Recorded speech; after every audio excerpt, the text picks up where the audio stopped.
Hello friends, welcome to my channel Reno's Englishpedia, the one stop for all your queries. Today we are going to do the topic modals. Have you ever wondered what are modals? Modals are verbs that express mood, they express undertone, they convey ideas of permission, possibility, probability, ability, suggestion, advice, necessity, obligation, offer, and prohibit. It simply means that whatever you are trying to express can be done through modals. Your mood, your tone, everything is possible through modals. While using modals, certain rules need to be kept in the mind. The first is that modals have only one form. They do not take any plural or singular form. Second, modals are followed by the main verb, and the main verbs used after modals must be in the root form. There is an exception to the rule. If we are using modals with have, then they will take the past participle of the main verb. The most commonly used modal is can. It is used to express ability, inability, asking and giving permission, and to show possibility and impossibility. Every time we use can to express our ability in the present. For example, I can play the Casio very well, or I can speak French, or I can swim well. It is also used to express inability in the present time. I cannot solve maths problems. I cannot speak the German language, and I cannot skip. Can is also used to express possible and impossible situations. For example, you can take the test next week also, and you can also say you cannot change your marks now. You can question the defendant. You cannot rewrite the past. Can is also used to ask and give permission. For example, can I borrow your pencil? Yes, you can use it as long as you like. Can I see the doctor? You can see him only for a few minutes. The next model that we are going to do is could. Could is also used to express ability and inability, to show possibility and impossibility, and to ask permission. Then what is the difference between can and could? Could is used to show the past ability or inability, whereas can shows the present ability or inability. Could is again used to show the past possibility or impossibility, and when you ask permission using could, you are more polite than when you use can. Example, when talking about past ability or inability, when we use could, we say, I could play for hours when I was young. It simply implies that now I am no longer young and cannot play for so long. Expressing past possibility, we could say that you could have joined us when you finished your work, implying that he did not join. Again, when asking for permission, could is more politer than can. For example, could I copy these formulas please? The next model that we are going to study are will and shall.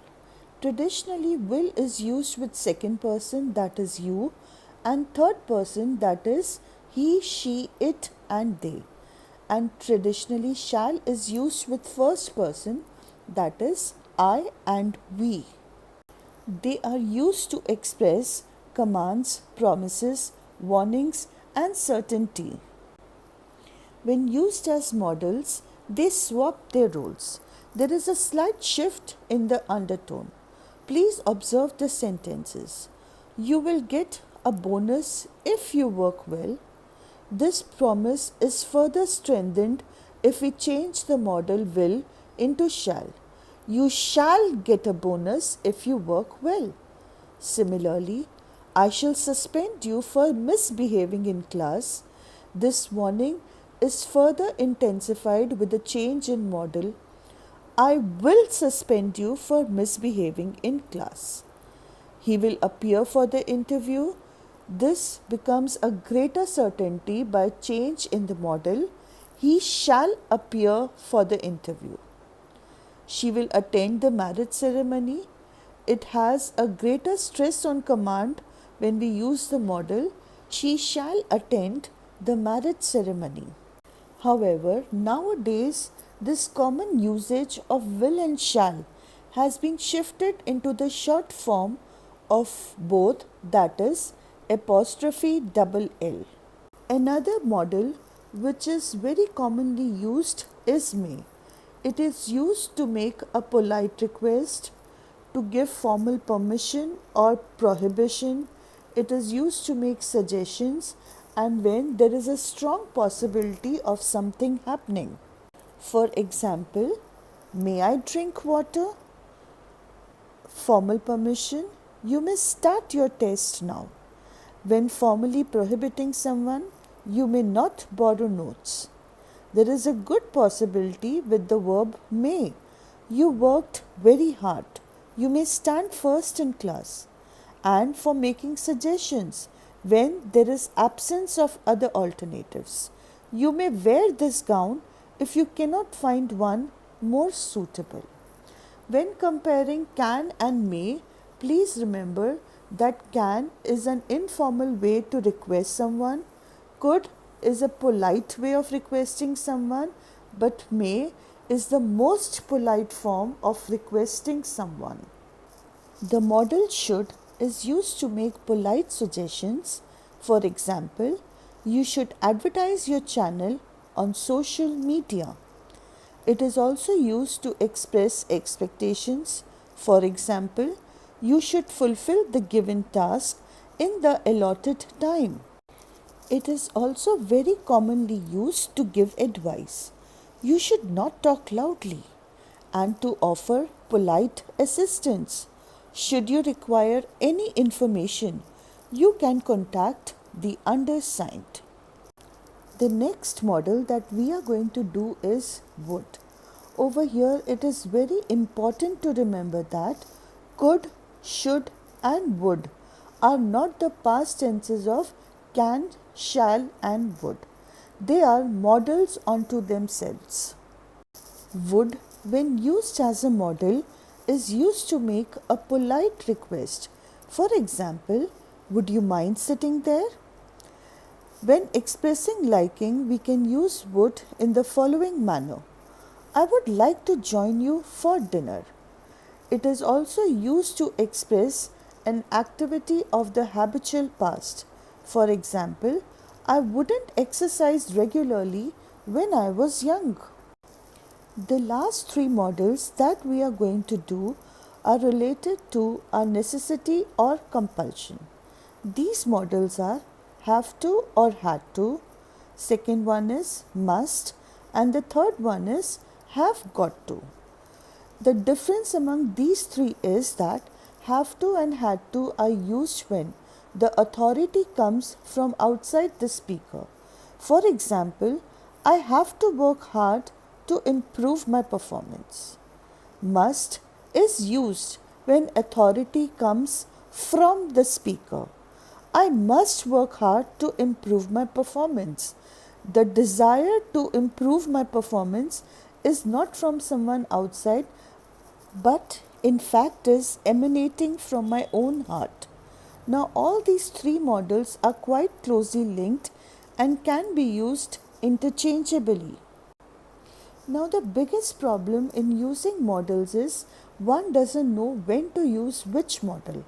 I hope that the further slides will clear this doubt very effectively. For asking permission, there are three modals which can be used. They are can, may and could. Now, can is direct and informal.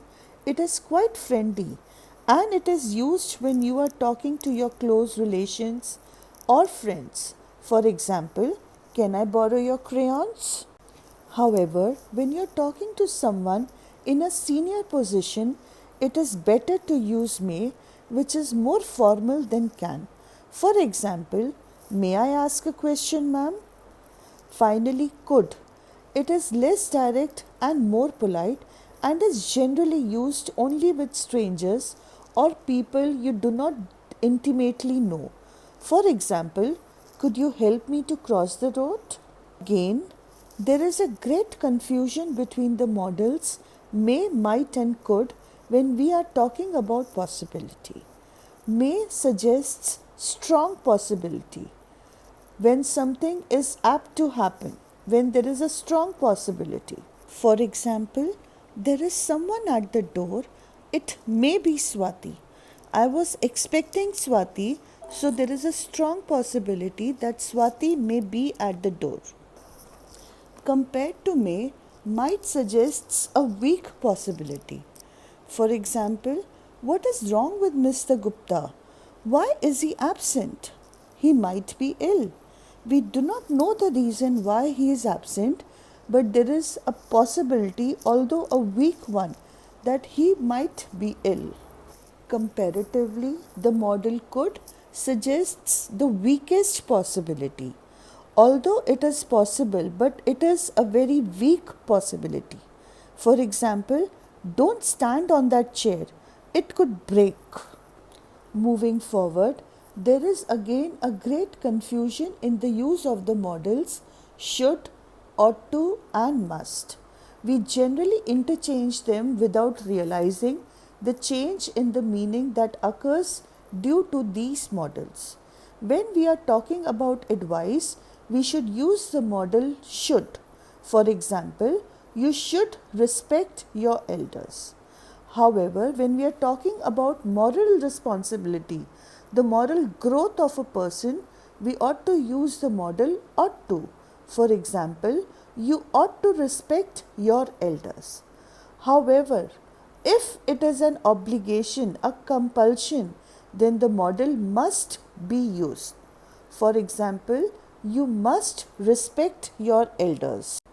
Okay friends, it is now time to revise what we have done so far. I have given you certain sentences, and along with these sentences I have given you hints. Using the hints, you should supply the most appropriate modal for each sentence. Dash, I drop you there. A modal which suggests humble request. Second sentence, now I dash. Earlier, I dash lift this much weight. This modal should suggest ability and inability. Next, you dash get a holiday if you perform well during exams. This sentence should indicate a promise. Next, you dash go now. This modal should give permission. They dash like to have dinner. This modal should express liking. The last sentence, it dash rain today as the sky is overcast, requires a modal which shows possibility. Now you can check your own performance. The right answers are, may I drop you there? Now I can, though earlier I couldn't lift this much weight, implying that I have increased my ability to lift weight. The third sentence, you shall get a holiday if you perform well during exams, implying that I have promised you. Next, you can go now. This is giving someone informal permission. Next, they dash like to have dinner. The answer is would. They are showing the liking. They would like to have dinner. At last, it may rain today as the sky is overcast. Okay, let's test ourselves one more time. You dash respect your teachers, a modal implying moral obligation. Next, I dash appear in the interviews, a modal showing certainty. Dash you like to have something, a modal giving formal assistance. We dash stop at the traffic lights, a modal showing obligation. You dash not wear these sandals in the schools. A modal formally prohibiting something. At last, dash you do me a favor. A humble request. The right answers are you ought to respect your teachers. Next, I will appear in the interview showing my certainty, my determination. Next, would you like to have something? It's a formal way of assisting someone. Next, we must stop at the traffic lights. It is a compulsion required by law. You may not wear these sandals in the school. This may over here indicates formal prohibition. And finally, could you do me a favor? It's a very humble way of requesting someone. We come to the end of our topic. I hope that you like this topic, and to enjoy further topics, please do not forget to like, share and subscribe to Reno's Englishpedia. Thank you.